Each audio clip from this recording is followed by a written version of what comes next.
Hi guys, Dawn here. Today I'm joined by... Me again. I'm still Cam.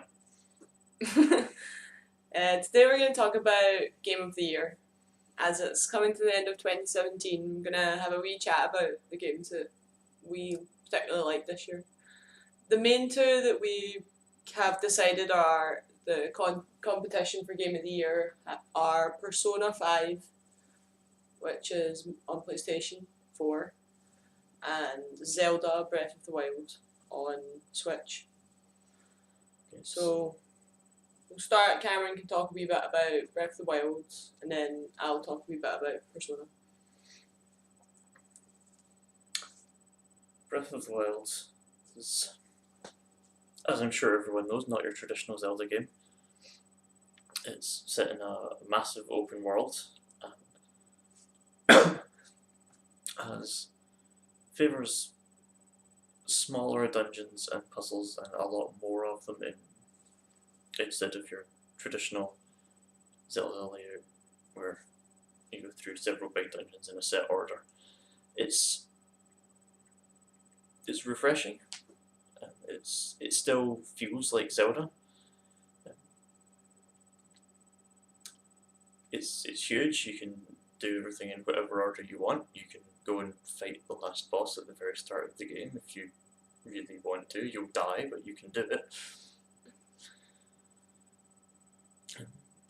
It's very good. There's lots of different equipment, lots of armors to collect, different effects, tons of different weapons. The main complaint about there being tons of different weapons being that they break very easily, but you never really run out. There's always plenty of things to use. More often you'll find your inventory is full and you can't carry anymore.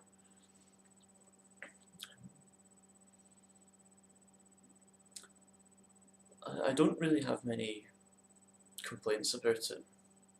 Dungeon design could be a little more varied. There's like 120 plus shrines and they all look the same. And all the divine beasts kind of look the same. But the environments in the overworld are a lot more varied than they usually are in Zelda game, which kind of makes up for it. I've probably played over 100 hours of this game and I don't think I've anywhere near 100%ed it. I've done most of the things. I haven't finished the new DLC, the Champion's Ballad, yet. I hear there's another Divine Beast at the end of that, so that might be pretty good. The only thing for the base game I really haven't done is collect all the Korok seeds, which is there's like 900 of them. I'm not doing that. Yeah, it's a solid 10 out of 10 game. Any drawbacks it has are more than made up for by everything else that's good about it. You have anything to say about it? Zelda looks lush. It's a large world. It's been long awaited. It was definitely the most anticipated game of the year, if not probably one of the most anticipated games of the decade. People have been waiting for a new Zelda game, and they have not been disappointed with Breath of the Wild. I did not enjoy Twilight Princess, so I think it kind of it's gone a lot more the right way into sort of free roaming open world. It's not too like linear platformy like old school Zelda. Yeah, a lot of people were quite disappointed with Skyward Sword as well. Yeah. That's the name. I was trying to remember the name of that one there. That one wasn't too great either, so... Breath of the Wild has really fixed everyone's complaints. So... Other pick is Persona. So we've got Zelda Breath of the Wild versus Persona 5. I picked Persona 5 as one of the games of the year because, firstly, yeah, very anticipated as well. It was probably the most anticipated sort of game on PlayStation anyway. People were waiting for that just as long as they've been waiting for a new Zelda. Yeah, we've been waiting on a new Persona game for a long time after Persona 4 was so good, like really involving, and the characters were great in it. It got a kind of very big cult following. Um, there's been a few spin-off games like the Arena, the Dancing Labyrinth, but not a proper full title. And then even this came out in Japan a long time ago. And it got set back and it got set back, and eventually we finally got the release here. And the thing is, all that wait, you'd think it was going to disappoint. But I actually, think things usually get too hyped up, and you can't possibly live up to it. yeah, after the fourth one was so, like, such an amazing game, the fourth one was amazing, and then the build up and the build up, and then the fact they got pushed back so much, especially the English release. I was actually kind of wouldn't have been surprised if it disappointed everyone, but it went far and beyond what people were hoping for. I guess it took what the fourth one did, and it just took it totally over the top. It's a lot more slick and stylish. They've made the world bigger, but yet sped up the pacing like quite a bit. Like it feels a lot faster than the fourth one, and I think it is because of the larger map. Like it doesn't feel as restricted. The summons look great. All the animations look great. The graphics in this game are 10 out of 10. It looks really slick. The characters are probably not as good as in the fourth one, but definitely on a par. Like definitely up there. Like people love the characters in this, and everyone, like, one of the first questions that people say when you say you're playing Persona is, who's your favorite character?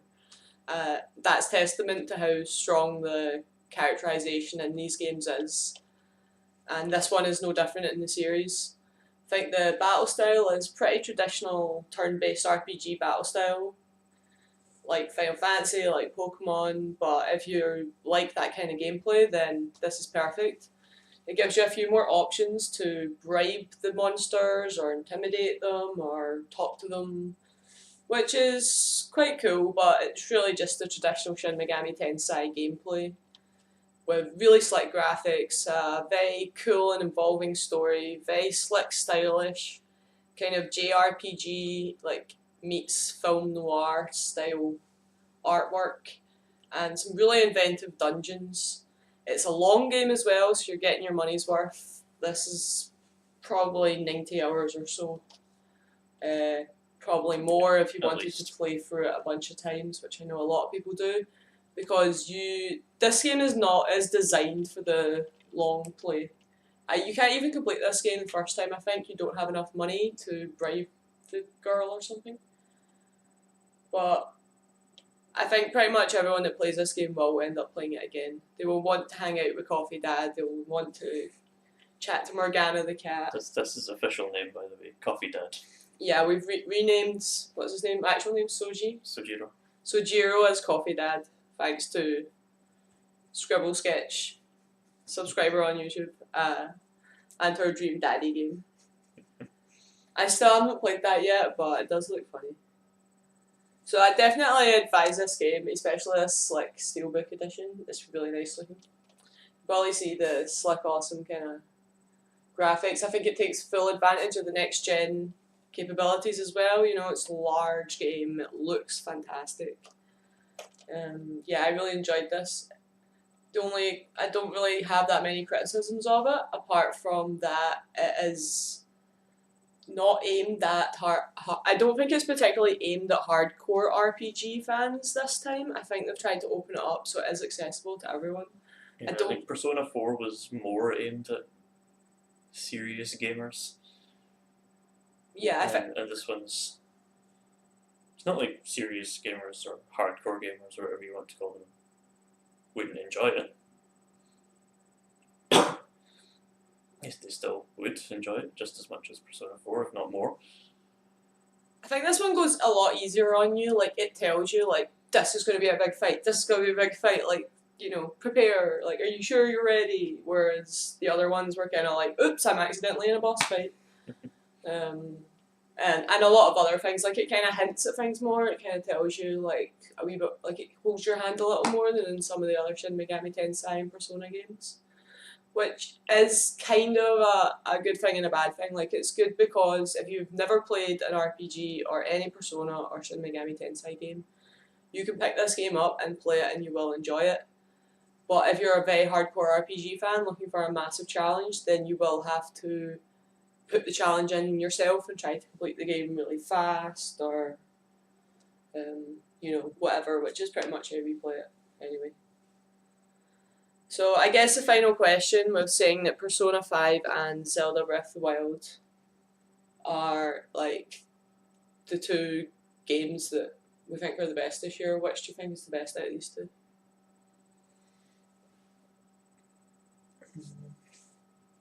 I'd probably have to go with Persona. Persona 5? Yeah, Just more to it in terms of plot and characters. Everything else is like on a par with Breath of the Wild. It just has more. Yeah, I agree. Persona 5 just probably because it's more my sort of game, I suppose. It's got pretty wacky, wild characters. It's very memorable to play through. And they're both very enjoyable large games that you'll get like a lot of hours out of. So yeah, these are our picks for our Game of the Year 2017. A few games we wanted to mention that we didn't pick as one of our sort of two favourite games is one. Uncharted Lost Legacy. I really enjoyed. Like, it's got great graphics, it's got a good storyline, great characters. Only say that it's obviously not one of the main series games in the Uncharted series, so it does It's kind of like a have a few faults to it. gigantic expansion pack for Uncharted 4. It doesn't feel as slick as Uncharted 4 does, so that's why it's not Game of the Year, because otherwise I think that would probably... If it was as good as Uncharted 4, which was probably Game of the Year for me last year, then it probably would be. But it's not quite there. It's got a few glitches, a few almost lazy points in it, where they probably haven't spent as long as they would on a main series game. But Uncharted Lost Legacy is definitely 10 out of 10 and would recommend that as well. Another one on Steam, which is free, so if you don't want to spend any money and check out an awesome game, is Doki Doki Literature Club, which is... It's a kind of visual novel poetry game, okay? But it's really freaky. It's a psychological horror game. It's not for the easily disturbed. There's a warning, not for the easily disturbed. It's a sort of trailer for an up-and-coming horror game from a studio. So Doki Doki Literature Club, you can play it in an evening. It's about 5 hours, maybe 6 if you're slow, maybe longer if you're drunk. So I would advise to sit down and play it in one sitting on your own, just to get extra freaky. In the dark with headphones. Standard horror game fare. Yeah, graphics are cute and it's creepy as hell. That game is memorable, and it was pretty much the only reason I voted in the Steam Awards was to nominate that game, and it did end up winning something like Defies Description Award, and that's true because for a visual novel poetry game it's really disturbing. Really creepy. So I'd advise that, but play it no spoilers because it'll be more fun that way. Otherwise, just watch a let's play of it if you're too scared to play it yourself. And of course, Super Mario Odyssey, the big 2D platformer, well, 3D platformer now, 2D and 3D platformer, where you throw hats at things. 2+D. Yeah, it's 3D, but it goes back to 2D levels. So it's tries to capture the classic feel, as pretty much all the Super Mario games do. Are there any other games you'd like to add to the honourable mention list? Pokemon Ultra Sun, Ultra Moon. Although they are pretty much slightly enhanced versions of the original Sun and Moon that came out last year. Still, definitely worth mentioning. Definitely enough stuff there to make it worth buying one of them if you already have the original Sun or Moon. A few new Pokemon, a few new areas, lots more of previously existing Pokemon available in the games. and most importantly, the return of move tutors. Just all in all, a good expanded version of a game that already came out. Yeah, and I think that pretty much sums it up for us for 2017. Don't get us wrong, there's a lot of games that everyone loves that we didn't mention, but that's because we don't give a fuck about them. You know, Call of Duty World War II and all the other shooters, whatever, you know, we're not into that sort of thing really, so no offence if you like that sort of game, then, you know, write your own list and we'll watch it, I suppose, but other than that, like, the shooters and other such games like that did not make it onto the list. We're total geeks, so our games are pretty much geeky games. RPGs only. Pretty much, mainly games with a lot of characterization and stuff like that, rather than a lot of online headshot action. If there's any games that we didn't mention though, you can comment below if you think that they're worth playing and we haven't mentioned them. Other stuff. If you think we have done injustice to your favourite game. Yeah, well, there probably is a major game that we've just totally blanked on, but I can't think what it is. Everything else has been pretty damn good, but not up to the standard of the games that we mentioned in terms of fully completedness and enjoyment. I would say that's why Uncharted Lost Legacy, it wasn't fully completed, but the enjoyment was definitely there. So we'll sign off for now, and thanks for watching anyway. Lots of love and hope you enjoyed 2017.